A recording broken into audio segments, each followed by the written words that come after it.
Ang pagsalubong sa bagong taon, okay lang yung ano, yung pinapakita natin yung mga bagong damit natin.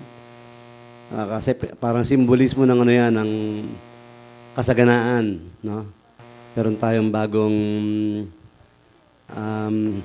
aso, to, si Phantom, luma na to. Napilay na to, pero sabi ng doktor, i-injection na siya. Bigyan natin ng 1 linggo pa. Pinainom namin ng vitamins na vitamin B12. Nabuhay pa siya. Yan.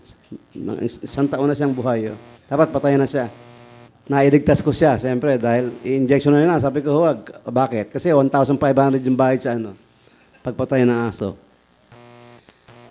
So ngayon, yung Paskong Tuyo, pang-anim na taon na ginagawa namin dahil, sabi ko nga, dinalo ko sa kulungan sila Trillanes, sila General Lim sa loob ng krami. Christmas Eve, December 24, 2007. Yung kinakain namin, masasarap kasi dala ng mga pamilya nila. No? Pero malamig na kasi alas 3 pa ng hapon. Nung palabas na ako, ang kinakain ng mga gwardiya, yung mga checkpoints ng mga magdalo, kinakain nila tuyo. Christmas Eve, bispiras ng Pasko, tuyo ang kinakain nila. Doon ko nakuha yung ideya ng Paskong Tuyo. Nag-imbita ako ng mga kaibigan dito, ting December 30, celebration ng Christmas, pero tuyo lang kinakain. Pwede naman mag-celebrate na tuyo lang kakainin natin. Simbolismo lang. Huwag naman araw-araw tuyo dahil makakasakit din kayo sa bato. No?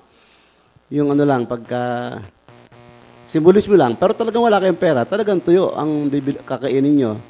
Pero pagka nagkwenta kayo, yung 1 kilong tuyo, saka 1 kilong karne, mas mahal ang 1 kilong tuyo. Kasi nasubukan ko na yung bumili sa ilalim ng Quiapo, sa Quinta Market.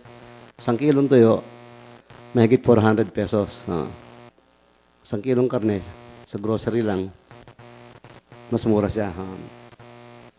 Simbolismo lang yung tuyo ang kinakain pagka parang gusto mong sabihin na nagkapaka-humble ka. Dahil ang Panginoon Diyos, nagpaka-humble, yung anak niya, pwede naman niyang ipanganak sa palasyo, di ba? May mga gwardyado, maraming mga manggagamot. Pero pinili niya na ipanganak yung anak niya, bugtong na anak niya ni Jesus, sa kulungan ng mga hayop. Ano ba ang salita sa kulungan ng mga hayop? Alam niyo kung ano? Banlat. Yun ang sabihin ng banlat, kulungan ng mga hayop. Kaya ayokong dalhin yung Paskong Tuyo doon sa Purok 13 kung saan merong entablado. Gusto ko dito sa Banlat. Yung Alcantara kasi, Banlat din yan eh. Kaya lang, hindi tayo nagawa ng entablado. Kaya dito na lang tayo. Tama-tama lang naman pala eh.